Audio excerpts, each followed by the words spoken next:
지금도 그 상황을 생각하면 오금이 저립니다.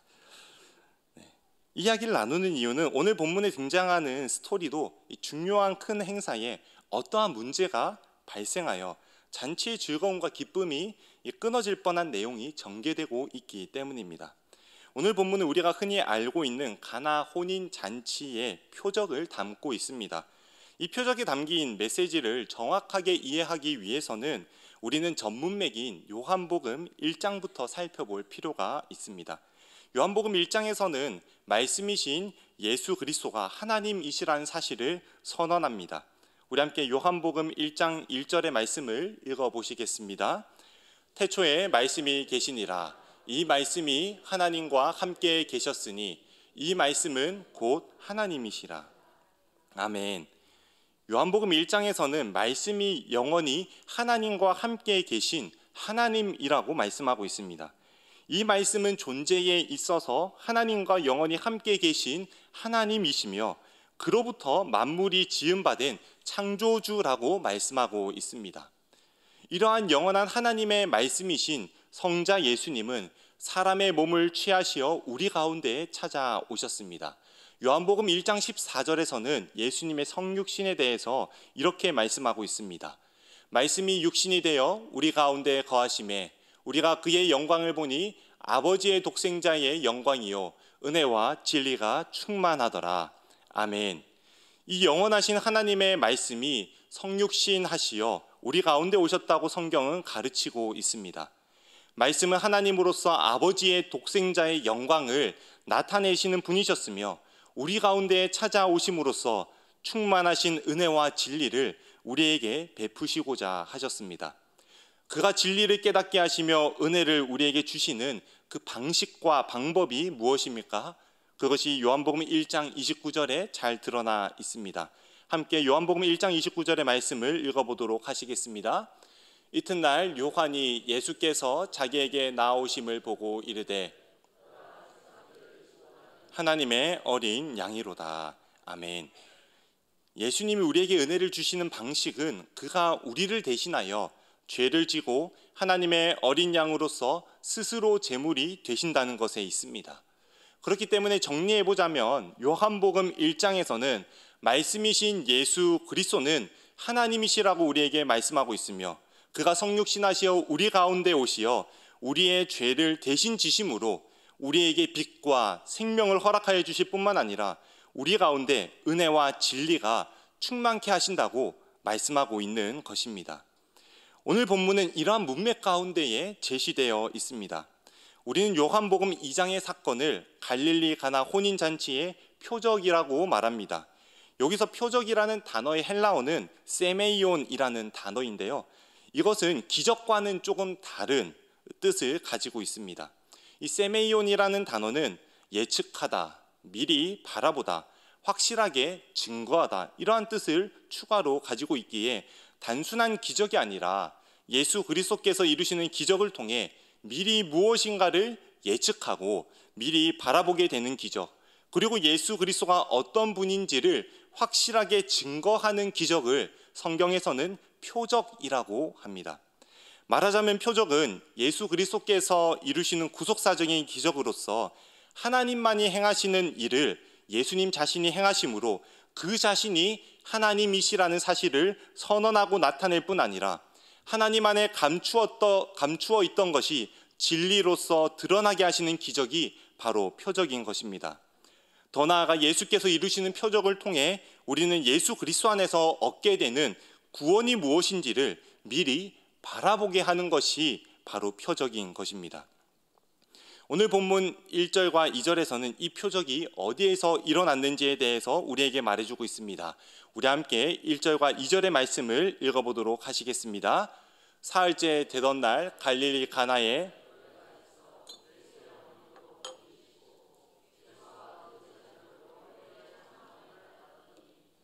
아멘. 1절의 말씀에서는 갈릴리 가나라는 지역에서 혼인잔치가 벌어졌다고 서술하고 있습니다. 요즘은 결혼식을 하면 거의 1시간을 넘기지 않고 속전속결로 진행합니다. 특히 예식장에서 진행되는 결혼식을 잘 살펴보면 눈 깜빡하고 나면 신랑 신부가 입장하여 있고 눈 깜빡하고 나면 2부 순서를 진행하고 있습니다. 하지만 예수님 당시에는 결혼을 해서 잔치를 열면 통상 한 주간 정도를 그 잔치를 펼쳤습니다. 그리고 한 주간 동안 진행되는 이 결혼 잔치의 모든 비용을 남편이 부담하는 것이 그 당시의 문화였습니다. 남편은 혼인잔치에 들어가는 모든 음식료를 미리 준비케 하며 그 모든 비용을 스스로 부담하였습니다. 그렇기에 잔치를 얼마나 성대하게 열고 잔치가 진행되는 기간 동안에 음식이 얼마나 풍족하게 이렇게 공급되느냐 하는 것은 남편의 능력과 사회적인 체면과 직결되는 부분이었으므로 유대 사회에서 남자라고 한다면 이 결혼 잔치가 잘 치루어지는 것이 일생일대의 중요한 부분이었던 것입니다. 이러한 결혼 잔치에 예수님과 그의 어머니 마리아와 제자들도 청함을 받았다고 말하고 있습니다. 결혼식에 예수님과 그 제자들까지 초대를 받은 것으로 보아서 이 결혼 잔치의 당사자는 예수님과 친인척이거나 예를 들면 이 사촌 정도의 관계이거나 혹은 가까운 사이, 아주 가까운 사이여서 제자들까지 초청할 만한 그런 관계였다고 생각해 볼 수 있습니다. 이러한 결혼 잔치 가운데 한 가지의 문제가 발생하였습니다. 그것이 무엇입니까? 바로 포도주가 떨어지게 된 것입니다. 손님을 대접하고 잔치나 연회에서 이 분위기를 돋구기 위해 사용되는 포도주가 떨어지게 된 것은 잔치가 잘 진행되지 않을 수 있다고 염려하게 할 뿐만 아니라 잔치의 주인공인 남편의 체면이 땅에 떨어질 만한 상황의 위기 상황인 것입니다. 배불리 먹고 마시면 누리는 기쁨과 교제가 끊어지게 될 만한 상황이 제시되게 된 것입니다. 여기서 우리는 한 가지 궁금증을 가지게 됩니다. 이 잔치의 기쁨이 끊어지는 이야기가 왜 여기에 나오게 되는가? 잔치의 기쁨이 끊어지는 이 이야기가 왜 요한복음 2장 이 문맥에 제시되게 되는가 하는 것입니다. 요한복음 1장에서는 예수 그리스도께서 참 하나님이시며 참 사람이라는 사실을 선언하며 그가 세상 죄를 짊어지고 가는 하나님의 어린 양이라고 말씀했는데 그 하나님의 어린 양과 이 잔치가 도대체 무슨 상관이 있는가 이런 생각을 하게 됩니다. 저만 그렇습니까? 요한복음 2장 이 부분에서 잔치의 기쁨이 끊어지게 되는 이 이야기가 나오는 이유는 바로 이러한 실상이 타락하여서 비참해진 우리의 모습을 잘 반영해 주고 있기 때문입니다. 성경 곳곳에서 잔치에 대해서 묘사되는 부분들은 대체로 풍성한 은혜가 넘치는 구원의 잔치 혹은 하나님의 무한한 자비와 사랑을 한없이 누리는 것에 대해서 설명할 때에 잔치라는 용어가 표현됩니다. 예를 들면 탕자가 아버지의 유산을 받아 먼 타국으로 떠나 허랑방탕하여 그 모든 것을 다 소진하고 아버지의 집으로 돌아올 때에 아들을 기다리는 아버지는 무한한 자비와 사랑으로 그를 용납합니다. 그리고 잃은 아들을 다시 찾았다고 고백하며 그를 극진하게 대하며 은혜를 베푸는 잔치를 엽니다. 또한 구약성경 시편 23편에서는 우리가 잘 알고 있듯이 원수의 목전에서 내게 상을 차려주시고 라고 고백하는데 이를 표현하자면 원수의 앞에서 나에게 잔치상을 차려주시고 라고 말할 수 있습니다. 원수 앞에서 내 마음이 핍절하여 궁핍할 때에 하나님께서 나의 어떤 자격이나 상황에 상관없이 자녀 삼아주시고 가족이라 부르시며 잔치상을 여셔서 우리의 마음이 하나님의 놀라우신 은혜로 기쁨이 가득하게 하는 잔치, 그것이 성경적 용례에서 잔치라고 말할 수 있는 것입니다. 더 나아가 이러한 잔치의 원형은 바로 창세기에 잘 제시됩니다. 하나님께서는 창세기 2장 16절에서 다음과 같이 말씀하셨습니다. 함께 한번 읽어보시겠습니다. 여호와 하나님이 그 사람에게 명하여 이르시되 동산 각종 나무의 열매는 내가 임의로 먹되. 하나님께서는 첫 사람 아담을 만드시고 에덴 동산에서의 모든 부유함과 풍성함을 누리게 하셨습니다. 자신의 수고와 노력으로 기쁨의 삶을 이루어 나가는 것이 아니라 전적으로 하나님이 주시는 은혜 가운데에 하나님 나라의 잔치를 누리게 하셨던 것입니다. 그러나 죄로 인해서 이 모든 잔치의 기쁨을 잃어버리게 되었습니다. 죄로 말미암아 아담과 하와는 생명의 주인이시며 에덴에서 하나님 나라의 잔치를 맛보게 하셨던 그 하나님의 낯을 피하여 숨었습니다. 하나님께 불순종함으로 하나님께로부터 주어지는 모든 부요함과 진정한 기쁨과 행복을 잃게 되었습니다. 이렇게 볼 때에 죄인의 비참한 모습은 이 포도주가 떨어져 잔치의 기쁨이 사라지는 모습과 유사하다고 우리는 결론을 내릴 수가 있습니다. 그렇다면 우리가 주목해야 할 것이 무엇이겠습니까? 우리가 주목해야 할 것은 이러한 기쁨과 행복이 사라지는 잔치 가운데에 우리 주님께서 무엇을 행하시고 무엇을 보이시는가, 우리는 그것에 대해서 주목해야 합니다. 예수님의 어머니인 마리아는 포도주가 떨어졌다는 사실을 알게 되자 예수님을 찾습니다. 그리고 저들에게 포도주가 없다라고 예수님께 말하였습니다. 여기에서 마리아의 말은 이 예수야, 저들에게 포도주가 없으니 너가 나서서 도와줘라, 이런 뜻입니다. 이 말의 뜻은 너가 하나님의 아들이니 하나님의 아들로서의 능력을 보여달라, 그런 뜻이 아니라 단순하게 신랑이 난처한 상황에 빠지지 않도록 도와주라는 뜻입니다. 지인의 결혼이고 친척의 결혼이니 도와달라는 요청입니다. 그런데 이러한 마리아의 요청에 대한 예수님의 답변이 참으로 아이러니합니다. 우리 주님께서 뭐라고 하십니까? 다 함께 4절의 말씀을 읽어보도록 하시겠습니다.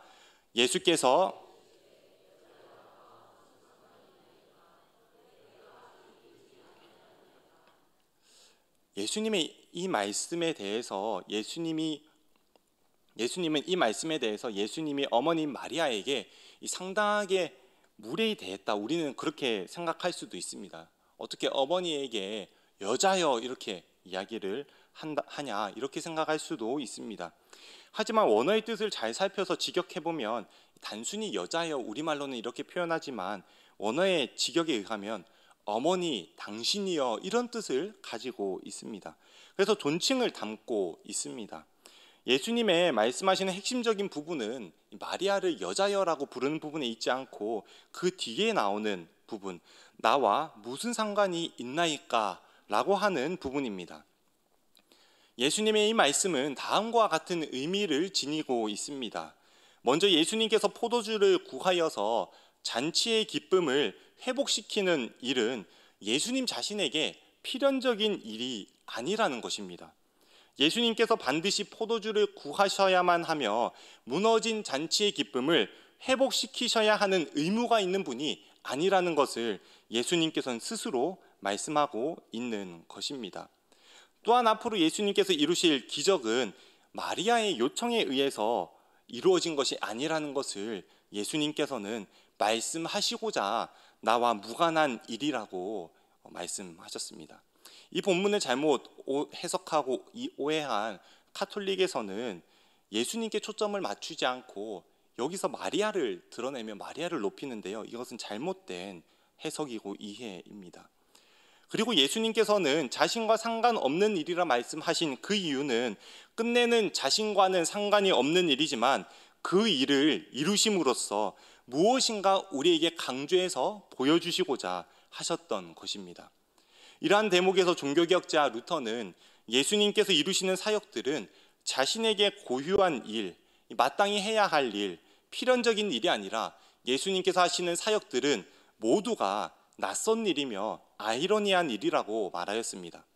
한 가지 예를 들어서 설명하면 다음과 같습니다.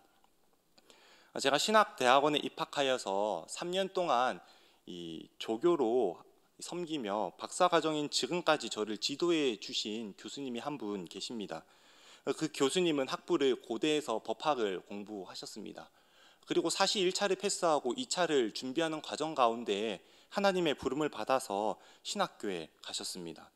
신학교에서 학업을 감당하며 전도사로서 청년들을 담당해서 가르치시며 이전에 사역을 하셨습니다.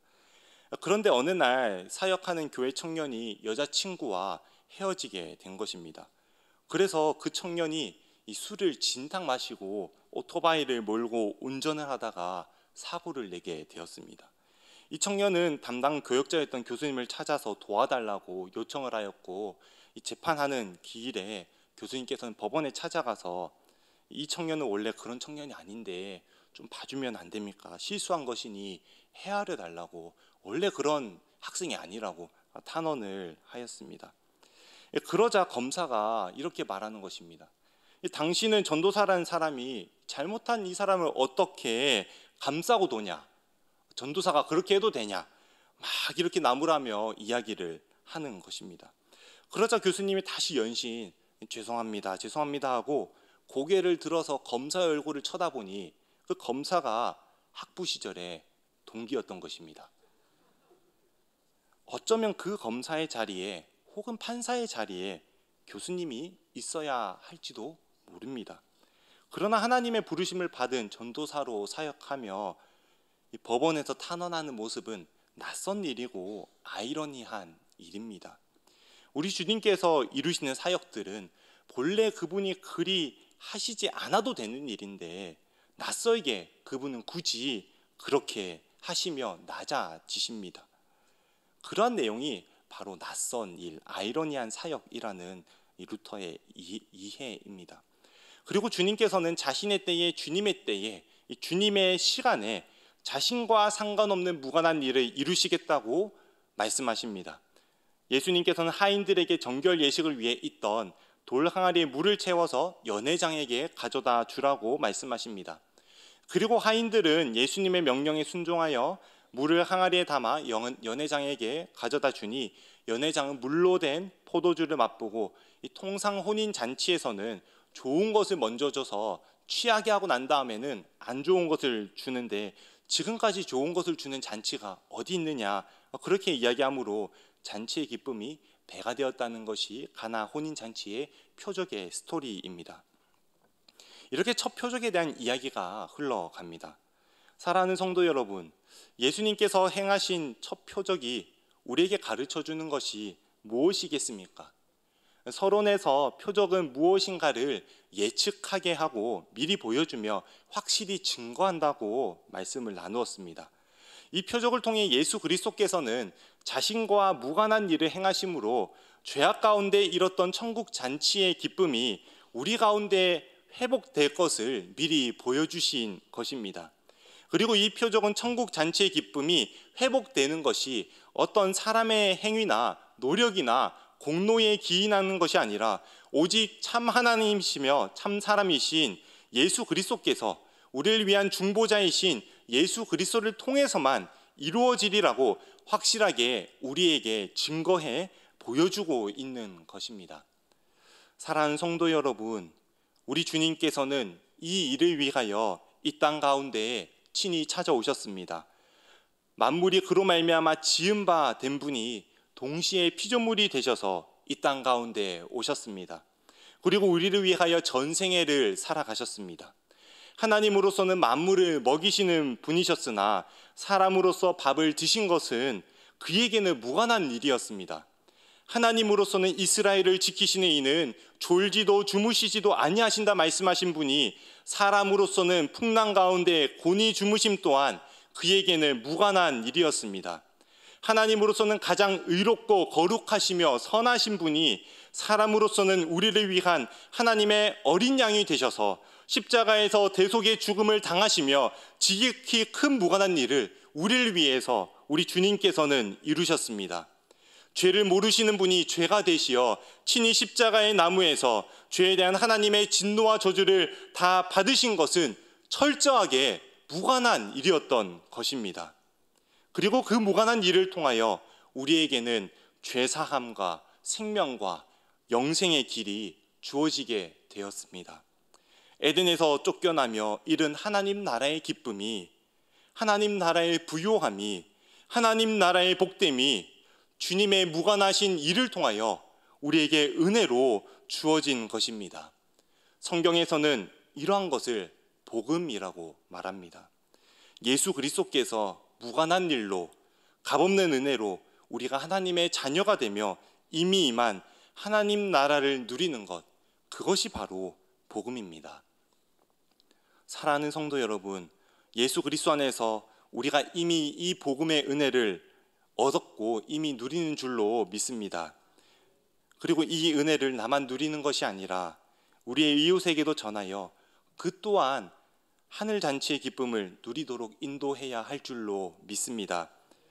지난주에 우리는 행축을 준비하며 태신자를 작정하였습니다. 나의 태신자 그들에게 필요한 것은 세상의 안이나 세상의 부요나 세상의 즐거움이 아닙니다. 그들에게 필요한 것은 바로 예수입니다.